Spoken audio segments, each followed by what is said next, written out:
Hay relatos que la ficción jamás se atrevería a escribir porque ningún estudio de cine compraría un guión tan inverosímil, tan cargado de giros imposibles, de silencios prolongados en la miseria y de una redención tan brutalmente hermosa.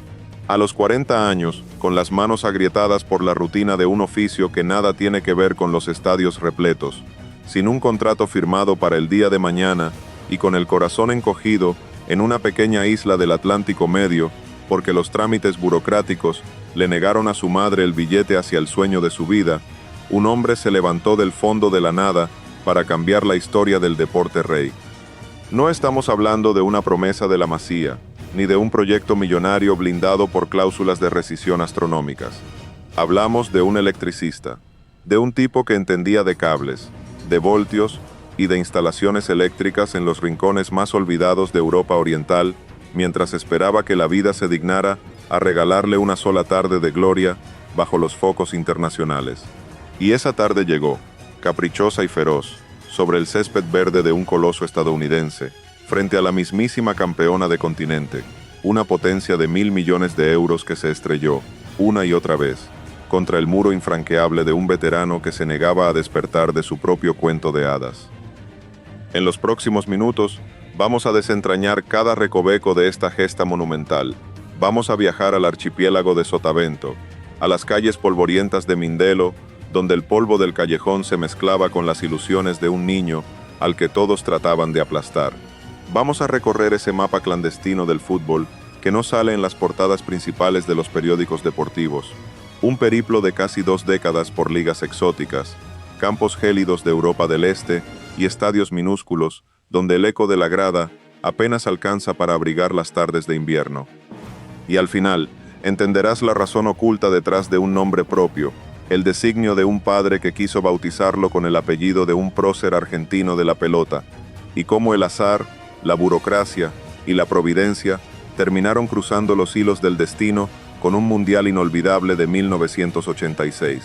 Prepara los sentidos, ponte cómodo y déjate llevar, porque lo que estás a punto de escuchar no es solo una crónica deportiva. Es la demostración viviente de que la perseverancia, cuando se empapa de dignidad, termina por doblarle el pulso a la mismísima eternidad. Vámonos al principio de todo, porque las grandes leyendas no nacen en las academias de alto rendimiento. A menudo brotan del asfalto agrietado, de la escasez y de las tardes interminables donde el balón es el único juguete disponible. Nos situamos un 3 de junio de 1986 en Mindelo, una ciudad marinera y nostálgica esculpida en la isla de San Vicente, en Cabo Verde. Mientras ese bebé llegaba al mundo entre llantos y miradas esperanzadoras, el planeta entero tenía los ojos clavados en otro continente, en México, donde el balón rodaba bajo el sol abrasador de una Copa del Mundo inolvidable. Pero detengámonos un momento en la intrahistoria de su infancia. A finales de aquella década de los 80, el pequeño Yosimar crecía en un entorno donde las ausencias marcaban el compás de los días. Su padre cumplía con las obligaciones del servicio militar obligatorio, mientras su madre bregaba de sol a sol para llevar el sustento a casa. ¿Quién quedaba al mando? Los abuelos. Esa figura tutelar, la de los abuelos pacientes que recogen los pedazos de la infancia cuando los padres no están, constituye la piedra angular sobre la cual se edifica toda esta psique inquebrantable. En las calles empinadas de Mindelo, Yosimar pasaba las horas persiguiendo una pelota. Pero hay un detalle capital que la mayoría pasa por alto y que rompe con todos los moldes convencionales. Él no era portero. Durante su infancia y gran parte de su adolescencia, Yosimar jugaba de jugador de campo. Era un centrocampista técnico, hábil con los pies, con esa picardía innata del potrero insular que sabe contemporizar los espacios reducidos. Y claro, al ser el más pequeño del grupo, los duelos contra los chicos mayores se convertían en auténticas batallas campales. Los rivales, duplicándole en fuerza y en estatura, no se guardaban nada. Le entraban con todo, le empujaban y le dejaban recadito en cada jugada dividida. El propio protagonista lo ha recordado con una mezcla de ternura y crudeza inalterable en entrevistas concedidas a organismos internacionales. Me daban muchísimos golpes, y cuando la impotencia me ganaba porque no podía devolverles la agresividad en el mismo terreno, regresaba a casa con el rostro desfigurado por el enojo, con malar cara, dispuesto a tragarme mis propias lágrimas. Ese reflejo cotidiano, el del niño pequeño que corre a refugiarse bajo la falda de sus abuelos tras una tángana callejera, encendió la chispa de una burla despiadada por parte de sus compañeros. En el habla popular de Cabo Verde, la palabra bisneta o los diminutivos cariñosos hacia las abuelas se transformaron en un apodo hiriente. Empezaron a llamarle de forma despectiva, para señalarlo. Ahí va el que llora con la abuela, el protegido de la abuelita. Lo que en aquel entonces nacía como un estigma escolar, como una etiqueta pensada para disminuirlo y avergonzarlo en público, se convertiría décadas más tarde en el blasón más orgulloso que un deportista profesional puede llevar bordado en el pecho. La metamorfosis hacia la portería llegó casi por decreto de la naturaleza. Hasta los 16 años, Yosimar seguía bregando en posiciones ofensivas o de creación. Sin embargo, el cuerpo humano tiene sus propios tiempos y sorpresas. De repente, pegó un estirón monumental. Creció a una velocidad pasmosa, ensanchando la espalda, ganando una envergadura imponente y desarrollando unos reflejos felinos que ya asomaban en sus estiradas informales. Un técnico avispado en Mindelo, con buen ojo clínico, observó aquella silueta espigada y dictó sentencia. Con esa altura, con esa capacidad de lectura espacial y con ese temperamento competitivo de quien jamás da un balón por perdido, este chico tiene que ponerse los guantes. Lo arrastraron a la portería casi a la fuerza, sin demasiadas contemplaciones. Y ahí, entre los tres palos, descubrió su verdadera dimensión en el universo del fútbol. En 2007, con 21 años cumplidos, firmó su primer contrato con el Batuque FC de su ciudad natal, dando el pistoletazo de salida a una carrera profesional que tardaría en encontrar su verdadero escenario. 2 años más tarde, cruzó la acera para enrolarse en el histórico CS Mindelense, el club más laureado de la isla. Pero seamos sinceros, Cabo Verde no es el epicentro económico del balompié global. Es un archipiélago modesto, de recursos limitados, donde las instituciones sobreviven al día y la supervivencia deportiva exige emigrar obligatoriamente si uno quiere aspirar a algo más grande. El mapa de su carrera posterior es una auténtica novela de aventuras y resistencia silenciosa. Para dar el salto al continente africano, Yosimar tuvo que volar hasta Angola en 2011 para enfundarse la camiseta del Progreso Asociación do Zambizanga. Y es ahí donde ocurre una anécdota fundacional que terminaría por redondear su leyenda. En el plantel angoleño ya coincidía otro guardameta que compartía su mismo nombre de pila. Para evitar confusiones administrativas en las planillas de juego, los dirigentes le sugirieron que estampara su famoso mote infantil en la espalda de la elástica. De este modo, el apodo que en los callejones de Mindelo servía para mofarse de sus lágrimas infantiles, mutó de forma definitiva en su nombre de guerra profesional. Lo que comenzó como una cicatriz social se consagró como una marca registrada de prestigio internacional. A partir de ese instante, la trayectoria de nuestro protagonista se convierte en un mapa de ruta improbable, un peregrinaje por los márgenes del fútbol europeo que muy pocos futbolistas de élite estarían dispuestos a tolerar sin flaquear en el intento. Hablemos claro de ese itinerario kafkiano. Moldavia en 2015 con el Zimbru Chisinau, un destino donde el frío congela las ideas y los campos de entrenamiento son auténticas praderas de barro y viento hostil. Portugal en 2006, para defender los colores del Gil Vicente. Chipre, un refugio donde recaló entre 2018 y 2022, acumulando 5 temporadas de entrega absoluta en el AEL Limassol, la única trinchera donde logró levantar un título oficial, la Copa de Chipre en 2019. Eslovaquia a continuación, defendiendo el arco del AS Trenchin entre 2022 y 2024, antes de regresar nuevamente a tierras lusas para militar en el GD Chávez de la segunda división portuguesa. 10 clubes distintos a lo largo de casi 2 décadas de travesía, de isla en isla, de liga menor en liga menor, surcando competiciones que jamás aparecen en los resúmenes estelares de la televisión occidental, sufriendo retrasos salariales, lesiones silenciosas y el olvido mediático absoluto. Y aquí es donde se agiganta el drama humano que precede al estallido mundialista. Cuando el calendario del año 2026 marcó el inicio de la máxima cita orbital, nuestro guardameta llegó a la concentración nacional en una situación contractual límite. Su contrato con el Chávez expiraba de manera inminente, convirtiéndolo formalmente en un agente libre sin un solo equipo asegurado para la siguiente temporada. Según los portales especializados en tasación de mercado, su cotización internacional rondaba la cifra irrisoria de 50.000 euros. Cero peso comercial, cero campañas publicitarias rimbombantes, cero atención de los grandes rotativos deportivos del planeta. Para el mercado global, él era un simple anónimo rozando el ocaso de su carrera biológica. Sin embargo, el destino, que suele ensañarse con los perseverantes antes de recompensarlos con creces, había reservado un escenario faraónico para el lunes 15 de junio de 2026, en el colosal estadio Mercedes-Benz de Atlanta. El contraste visual y económico sobre el césped rozaba lo obsceno.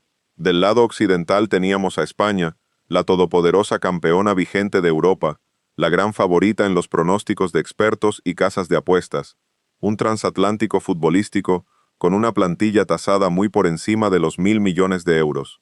En sus filas desfilaban nombres de jerarquía mundial, jóvenes maravillas recuperándose en el banquillo, cerebros creativos en la medular como Pedri, la inteligencia táctica de Rodri, la pegada de Fabián Ruiz, la finura de Mikel Oyarzábal, la profundidad de Ferran Torres, la fiabilidad defensiva de Cucurella y Laporte. Una máquina perfecta de tocar, dominar y demoler psicológicamente al rival. En la esquina opuesta aparecía Cabo Verde, una nación insular de apenas 500.000 de habitantes, repartidos en 10 porciones de tierra volcánica en medio del Atlántico, pisando por primera vez en toda su historia la fase final de una Copa del Mundo. Su figura más cotizada militaba modestamente en la liga griega, y la portería estaba encomendada a ese veterano de 40 años sin contrato laboral firme para el mes siguiente. Todo el mundo auguraba una goleada monumental, un recordatorio cruel de las diferencias abismales que separan el centro financiero del fútbol de sus periferias más humildes. Pero los partidos no se ganan en las hojas de Excel ni en las valoraciones de mercado. Se juegan con el alma, con el sudor y con una fe irracional en lo imposible. Desde el pitido inicial, el guión previsto se cumplió de forma milimétrica en cuanto a dominio territorial, pero se rompió por completo en la trinchera defensiva. España volcó el campo hacia la portería caboverdiana. Tocaron, combinaron, desbordaron por las bandas y buscaron resquicios con una insistencia desesperante. Los números del encuentro posterior helaron la sangre de los analistas tácticos más exigentes. 27 remates totales emitidos por el combinado español a lo largo de los 90 minutos reglamentarios. 27 ocasiones de peligro constante, donde la pelota merodeó el área chica, como un animal hambriento. De esos 27 disparos, 7 se marcharon directamente entre los 3 palos, con marchamo absoluto de gol cantado. Y los 7, uno tras otro, se encontraron con las manos, los pies, el cuerpo y la estirada milagrosa de nuestro protagonista. Un testarazo picado de Oyarzábal, que buscaba la cepa del poste izquierdo, fue repelido con una plasticidad asombrosa. Un derechazo cruzado de Ferran Torres, que ya celebraban los miles de aficionados en la grada, acabó escupido por los dominios del guardameta. Otro cabezazo imponente de Aymeric Laporte, ejecutado con precisión quirúrgica, tras un saque de esquina, se estrelló contra la estirada salvadora del veterano. Incluso Cucurella, incorporándose con peligro desde el lateral izquierdo, probó fortuna con un latigazo seco que hizo temblar la estructura metálica del travesaño, un eco sordo que resonó en todo el estadio como una advertencia macabra. A medida que el cronómetro avanzaba implacable hacia la recta final, la frustración en las filas españolas pasó de la sorpresa inicial a una incredulidad palpable, casi infantil. Los pupilos de Luis de la Fuente acumulaban estadísticas aplastantes, más de 800 pases completados frente a los apenas 278 de su rival, una posesión asfixiante cercana al 74%, 11 saques de esquina a favor contra uno solo concedido. Los modelos avanzados de goles esperados marcaban un desnivel escandaloso de más de 2 puntos para los europeos, frente a un testimonial 0,2 para los insulares. Y sin embargo, el marcador se negaba a moverse. En el minuto 65, Ferran Torres dispuso de la oportunidad más nítida de todo el encuentro, un mano a mano franco frente a la portería, que terminó enviando inexplicablemente fuera de los límites del campo. en una acción que la prensa internacional calificó de insólita por la desesperación que reflejaba. Sobre el terreno de juego, las pulsaciones subían al límite.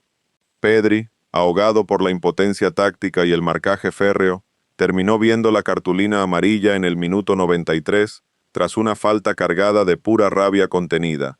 En la banda, el seleccionador español gesticulaba con los brazos abiertos, incapaz de descifrar el jeroglífico defensivo que tenía enfrente. Cuando el colegiado levantó el cartel luminoso indicando 5 minutos de prolongación, el Mercedes-Benz Stadium parecía un escenario de suspense cinematográfico. España arrojó al área hasta el último gramo de energía disponible, desprotegiendo su retaguardia en un ejercicio de desesperación absoluta. Y en pleno asedio ibérico, estuvo a punto de consumarse la mayor machada de la historia moderna de los mundiales. Un error en la salida de balón regaló un contragolpe letal a Cabo Verde, que casi se convierte en el tanto de la victoria en las botas de un delantero agotado. Al cumplirse el tiempo reglamentario, el marcador reflejaba un histórico e inquebrantable 0-0. Cabo Verde acababa de sumar el primer punto de su existencia en una fase final de la Copa del Mundo. Y el arquitecto de semejante proeza, el electricista sin contrato, el hombre al que llamaban burlonamente por la abuela en los callejones de Mindelo, fue proclamado oficialmente como el mejor jugador del partido por el panel técnico de la FIFA. Fue entonces, justo en el momento posterior al pitido final, cuando la coraza de hierro se derrumbó y afloró la parte más profundamente humana de esta historia. En la zona mixta del estadio, mientras los micrófonos de las principales cadenas de televisión se agolpaban buscando una declaración grandilocuente, los periodistas le preguntaron por los motivos que habían provocado sus lágrimas incontrolables ante las cámaras. Y el gigante insular, con la voz quebrada y los ojos anegados en emoción, soltó una frase que paralizó al periodismo deportivo internacional. Palabras textuales suyas ante los medios: «Mi madre no pudo estar aquí hoy conmigo en las gradas por culpa del visado. El dinero que necesitábamos reunir para pagar los trámites consulares no pudimos conseguirlo a tiempo. Me duele en el alma que no haya podido presenciar esto en directo, pero a la vez estoy profundamente agradecido y feliz por todo el pueblo caboverdiano que nos está apoyando desde las islas». Detengámonos a reflexionar sobre la magnitud de ese dolor. Esa madre, la mujer que había trabajado incansablemente durante toda su existencia mientras los abuelos criaban al pequeño Yosimar. Esa madre que había escuchado a través de un teléfono lejano, durante 40 largos años, cómo su hijo peregrinaba de Moldavia a Chipre, de Eslovaquia a Portugal, persiguiendo un destello de profesionalismo que parecía no materializarse jamás. Esa misma mujer se había quedado en tierra firme, prisionera de la burocracia internacional y de la pobreza estructural que ahoga a tantas familias en el sur global, incapaz de comprar el billete de avión y los permisos necesarios para abrazar a su hijo en el escenario más importante de su vida. La crudeza de esa confesión generó un terremoto mediático inmediato. La declaración de Yosimar voló a través de las redes sociales con la velocidad de la pólvora, trascendiendo el ámbito estrictamente futbolístico para convertirse en un debate de calado político y social.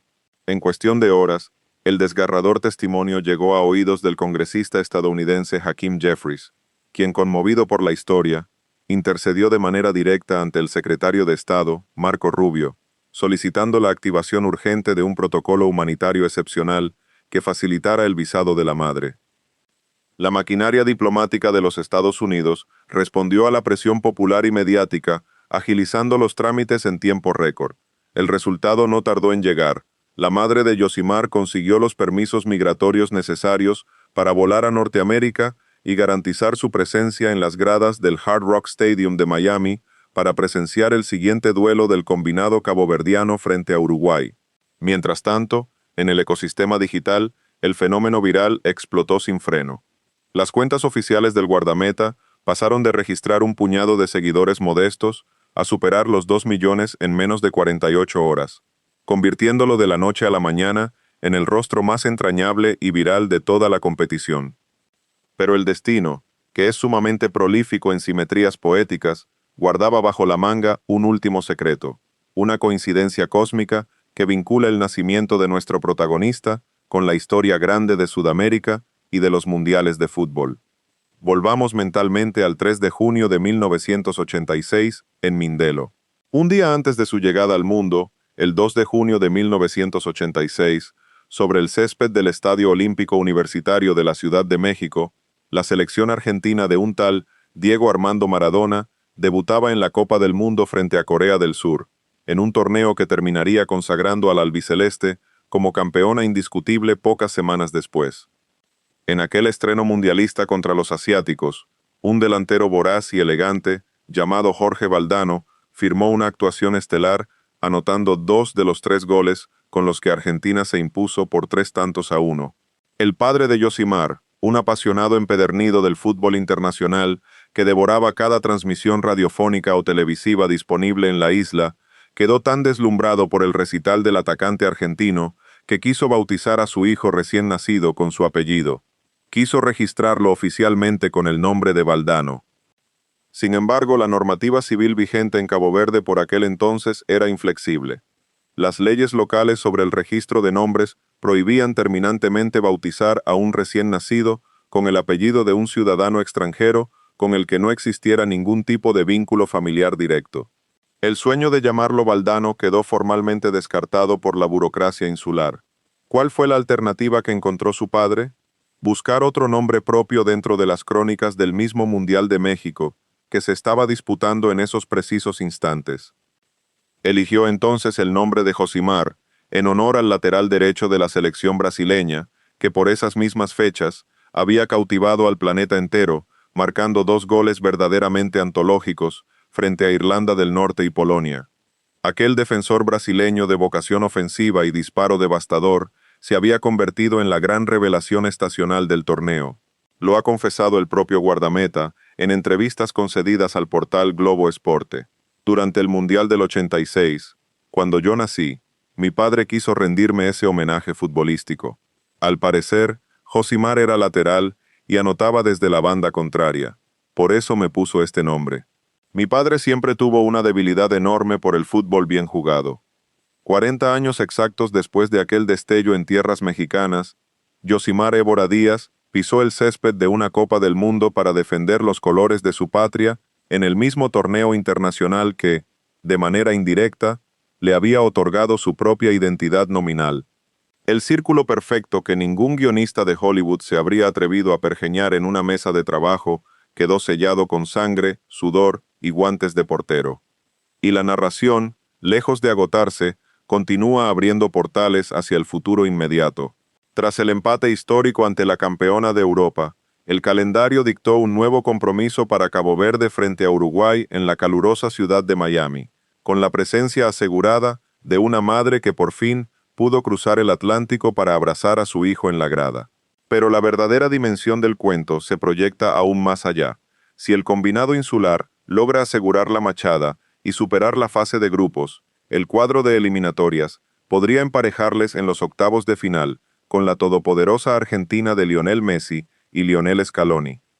Pensemos en la ironía bellísima de esa posibilidad, el chico al que su padre quiso llamar Valdano por culpa de un mundial lejano, el electricista que pasó 40 años recorriendo las cloacas del fútbol europeo sin rendirse jamás, podría verse las caras sobre el césped frente al heredero directo de aquella albiceleste mítica que inspiró su nacimiento.